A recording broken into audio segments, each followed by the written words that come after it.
డబ్బు, అనారోగ్యం, ఉద్యోగం, వ్యాపారం, అప్పులతో బాధపడుతున్నారా? మీకోసమే లాంచ్ యువర్ ఫ్యూచర్ ప్రోగ్రామ్.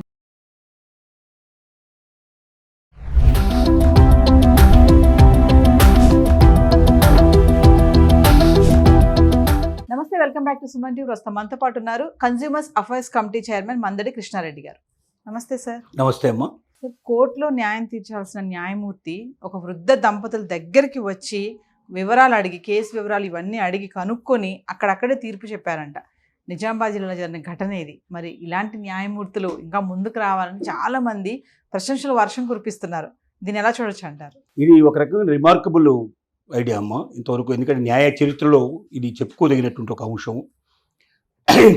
చాలామంది ఏమనుకుంటారంటే న్యాయమూర్తులు నా దగ్గరికే రావాలి, సాక్షులు కానీ ఎవరు కానీ నా దగ్గరికి రావాలి, నా కోర్టులో నిలబడాలి, వాళ్ళు చెప్పాలి, నేను వినాలి, దాని ప్రకారం నేను తీర్పు ఇవ్వాలి అనేటువంటి భావనలో ఉంటారు. కానీ న్యాయమూర్తి అనేవాడు న్యాయం చెప్పాలి. అంటే ప్రతి కేసులో కూడా వీలైనంత వరకు న్యాయం జరిగేటట్టుగా చేయాలి. ఎట్టి పరిస్థితుల్లో అన్యాయం జరగకూడదు. ఆ వ్యక్తి నిందితుడు అంటాం. అంటే ఎప్పటిదాకైతే అతను నేరస్తుడు అని ఎప్పుడు అంటాం మనం అంటే కోర్టు తీర్పు వచ్చిన తర్వాత అతను నేరస్తుడు అనాలి. అప్పటిదాకా అతను నిందితుడు మాత్రమే అంటాం. సస్పెక్టెడ్ పర్సనే తప్ప అతను 100% కాదు. ఎందుకంటే అవన్నీ సాక్ష్యాధారాలతో సహా పూర్తిగా నిరూపించిన తర్వాతనే. గతంలో అయితే మనం న్యాయదేవతకు కళ్ళకు గంతలు కట్టేవాళ్ళు. మీరు చూసేవాళ్ళు, ఎక్కడ చూసినా ఒక త్రాసు ఇట్లా పట్టుకొని ఉంటుంది న్యాయదేవత, కళ్ళకు గంతలు కట్టి ఉంటాయి. ఈ మధ్య గవర్నమెంట్ ఆఫ్ ఇండియా ఆ గంతలు తీసేసింది. ఇప్పటి నుంచి న్యాయదేవతని గుడ్డిదండంలోంచి వెలుతులోకి తీసుకొచ్చిందని చెప్పాలి. అంటే ఇంతకుముందు ఏంటంటే మన కళ్ళు కాదు, మనం చూసేది కాదు, పూర్తిగా మనం వినాలి, మొత్తం ఇన్ఫర్మేషన్ అంతా తీసుకున్న తర్వాత మనం చెప్పాలి న్యాయం అనేటువంటి ఉండేది. కానీ ఇప్పుడు కళ్ళతో కూడా చూసి చెప్పాల్సిన అవసరం ఉంది. న్యాయదేవతకి కళ్ళు కూడా ఉండాలి అని చెప్పి ఆ కళ్ళకు ఉండేటువంటి గంతలు కూడా తీసేసి ఇప్పటి నుంచి ప్రతి చోట ఆ చేంజ్ తీసుకొచ్చారు. అంటే ఇంకా న్యాయదేవతకు స్వతంత్రత ఎక్కువ వచ్చింది, ఇంకా స్వేచ్ఛ ఎక్కువ వచ్చింది.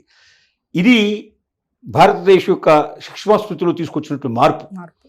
దీని ప్రకారంగా మనకు నిజామాబాద్ జిల్లాలో బోధనకు సంబంధించినటువంటి కోర్టులో సాయమ్మ గంగారాం అనేటువంటి దంపతులు, వృద్ధ దంపతులు, వాళ్ళ కోడలు వాళ్ళ మీద కేసు వేసింది.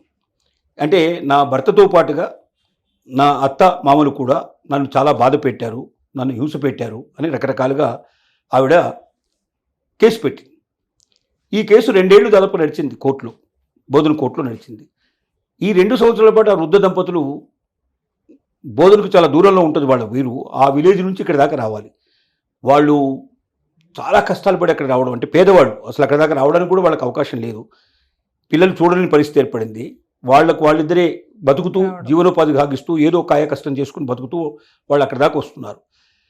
అక్కడ దాకా రావడానికి ఆరోగ్యం కూడా పూర్తిగా దెబ్బతినిపోయి కాళ్ళు నడవలేని స్థితికి వచ్చేటువంటి పరిస్థితి లోపల ఒక ఆటోలో ఆ కోర్టు దాకా రాగలిగారు ఆ డేట్ నాడు. కానీ కోర్టు లోపల రావడానికి ఆరోగ్యం సహకరించక ఆటోలోనే కూర్చోవాల్సిన పరిస్థితి ఏర్పడింది. ఈ సంగతి ఆ అడ్వకేట్ ద్వారా వాళ్ళు విషయం తెలుసుకున్నటువంటి జడ్జి గారు, అతనిలో ఎంత మానవత్వం ఉంది అని మనకు అర్థమవుతుంది. తను జడ్జి సీట్లోంచి లేచి బయటికి వెళ్ళి వాళ్ళు ఎక్కడున్నారో ఆటో దాకా వెళ్ళి అక్కడే మొత్తం ఇన్ఫర్మేషన్ అంతా తీసుకొని వాళ్ళు తప్పు చేశారా లేదా, వాళ్ళు నేరస్తులా కాదని తెలుసుకొని వాళ్ళ నేరం ఏమీ లేదు. ఎందుకంటే అసలు ఆ కోడలు ఆ ఊళ్ళో ఉన్నది కానీ సంసారం చేసింది కానీ లేదు. తను ఉన్నది వేరే చోట, వీళ్ళున్నది వేరే చోట. సహజంగా ఈ 498 కేసు పెట్టే వాళ్ళంతా ఏం చేస్తారంటే ఇక్కడున్న వాళ్ళు, అమెరికాలో ఉన్నవాళ్ళు, దుబాయ్లో ఉన్నవాళ్ళు, ఎక్కడెక్కడ ఉన్న వాళ్ళు అందరి పేర్లు రాసేసి ఆడపడుచుల పేర్లు రాస్తారు. వాళ్ళకి సంబంధించిన చుట్టాలు ఎంతమంది ఉన్నారు, అంటే భర్త తరపున ఉండే ఎంతమంది ఉంటారో అంతమందిని చేరుస్తారు. 50 మందిని, 25 మందిని, 100 మంది చేర్చేవాళ్ళు. ఈ మధ్య సుప్రీంకోర్టు అలా చేయడానికి వీలు లేదు. చేర్చినా కూడా ప్రతి ఒక్కరి దగ్గర ఇన్ఫర్మేషన్ తీసుకున్నాక వాళ్ళు నిజమైనటువంటి నేరస్తులుగా భావిస్తేనే వాళ్ళ మీద కేసు ఫైల్ చేయాలి, లేకపోతే కేసు ఫైల్ చేయడానికి వీలు అనేది పోలీస్ స్టేషన్స్ కన్నిటికీ, అంటే పోలీస్ డిపార్ట్మెంట్కి ఇన్స్ట్రక్షన్స్ అన్నీ పాస్ చేసింది. అయినా వీళ్ళు 2 సంవత్సరాలు తిరిగారు, వాళ్ళు శక్తివంతులు లేకుండా ప్రయత్నం చేశారు. వాళ్ళ తప్పేమీ లేదు. అసలు వాళ్ళు ఏ రోజు కూడా వాళ్ళిద్దరు ఎదురుపడ్డది కానీ వాళ్ళతోటి ఈమెను కష్టపెట్టడానికి కానీ బాధ పెట్టడానికి లేదు. వాళ్ళు ఫోన్లలో మాట్లాడేంత శక్తి ఉన్న వాళ్ళు కూడా కాదు, అంత చదువు సందులు ఉన్న వాళ్ళు కూడా కాదు. కాబట్టి ఇదంతా అబద్ధం. ఈ అత్తమామలకు ప్రమేయం దాంట్లో లేదు. కాబట్టి వీళ్ళను నిరపరాధులుగా భావించి వాళ్ళను పూర్తిగా ఈ కేసులోంచి తప్పించాలని చెప్పి జడ్జి గారు అక్కడికక్కడే జడ్జిమెంట్ ఇచ్చేసేసి అందరి ప్రశంసలు పొందాడు, అందరి మన్ననలు పొందారు. అంటే అధికారం అనేది ఒక కుర్చీకే పరిమితం, నేను అధికారిని, నేను జడ్జిని అని ఒక గర్వం కాదు మనిషికి కావాల్సింది. నేను న్యాయాన్ని ఇంకా సామాన్యుడి దగ్గరికి తీసుకెళ్తాను, అవసరమైన ప్రతి ఒక్కరికి నేను అందించగలను అనేటువంటి భావన ప్రజల్లో కలగజేసినప్పుడే అతను నిజమైనటువంటి న్యాయాధికారి అవుతాడు. ఇప్పుడు ఇలా ఉంది, కానీ పూర్వకాలంలో ఎలా ఉండేది అంటే మన స్వాతంత్రం రాకముందు కోర్టులు చాలా తక్కువ ఉండేవి. ఎక్కువ భాగం ఏంటంటే పెద్ద మనుషుల పరిష్కారాలు ఉండేవి, మధ్యవర్తుల పరిష్కారాలు ఎక్కువ జరుగుతుండేవి. ఈ పెద్ద మనుషులు రచ్చబండ అని మొత్తం ఊళ్ళో ఉండే ఒక రచ్చబండ దగ్గర కూర్చొని అక్కడికి అందరూ వచ్చేటి చేయడం కానీ, లేకపోతే వాళ్ళే సాక్షుల దగ్గరికి వెళ్ళి ఎక్కడైతే నేరం జరిగిందో అక్కడికి వెళ్ళి అక్కడే అందరినీ కూర్చోబెట్టి మాట్లాడేసి పరిష్కారం చేయడం కానీ, తీర్పులు చెప్తూ ఉండేవాళ్ళు. అది అప్పుడు ప్రజలకు చాలా దగ్గరగా ఉండేవి. ప్రతి ఊరికి వెళ్ళేవాళ్ళు. అలా వెళ్ళి ఏ ఊర్లోకి ఆ ఊర్లో పెద్ద మనుషులు కొంచెం సెలెక్ట్ చేసుకొని అక్కడ వాళ్ళ ద్వారా తీర్పు చెప్పడం కానీ, లేకపోతే ఒక 10 ఊళ్ళకో 25 ఊళ్ళకో ఎవరో ఒక పెద్దవాళ్ళని కొంచెం న్యాయం చెప్పగలుగుడు అనుకునేటువంటి పరిస్థితిలో ఉండేటువంటి వాళ్ళని సెలెక్ట్ చేసుకొని వాళ్ళని పెద్ద మనుషులుగా ఎంచుకొని వాళ్ళ ద్వారా తీర్పులు చెప్పడం ఇట్లాంటివి జరిగాయి. అలాగే మనకు ఇంగ్లాండ్కు సంబంధించి తీసుకుంటున్నా కూడా జ్యూరీస్ ఉండేవి. ఆ జ్యూరీస్లో కూడా ఎక్కడ నేరం జరిగితే అక్కడికే వెళ్ళి పరిష్కారం చేసేటువంటి పద్ధతులు కూడా ఒకప్పుడు ఉండేవి. ఆ సిస్టమ్ అంతా పోయి ఇప్పుడు ఏమైందంటే న్యాయస్థానాలు ఏర్పడి అది ఎంత దూరం అయినా సరే అక్కడికి ఖచ్చితంగా రావాల్సిందే, అటెండ్ కావాల్సిందే. అటెండ్ కాకపోతే మళ్ళీ ఎక్కడ అరెస్ట్ చేసి తీసుకొస్తారని భయం, ఇలాంటివన్నీ కల్పించడం జరిగింది. దీనివల్ల కొన్ని ఉపయోగాలు ఉన్నప్పటికీ, కొన్ని మేలు జరిగేటువంటి ఉన్నప్పటికీ చాలా వరకు ఇబ్బందులు కలుగుతున్నాయి, కష్టాలు అవుతున్నాయి. ముఖ్యంగా సామాన్యులకు ఎక్కువ కష్టం, పేదవాళ్ళకు చాలా ఎక్కువ కష్టం. డబ్బున్నవాడు ఎన్నిసార్లు తిరగలుగుతారు, కానీ పేదవాడు తిరగాలంటే ఒకసారి వచ్చిపోవడానికి ఇప్పుడు ఛార్జెస్ అయి పెట్టుకోలేని పరిస్థితుల్లో చాలామంది ఉన్నారు. తినడానికి తిండి లేని పరిస్థితుల్లో చాలామంది ఉన్నారు.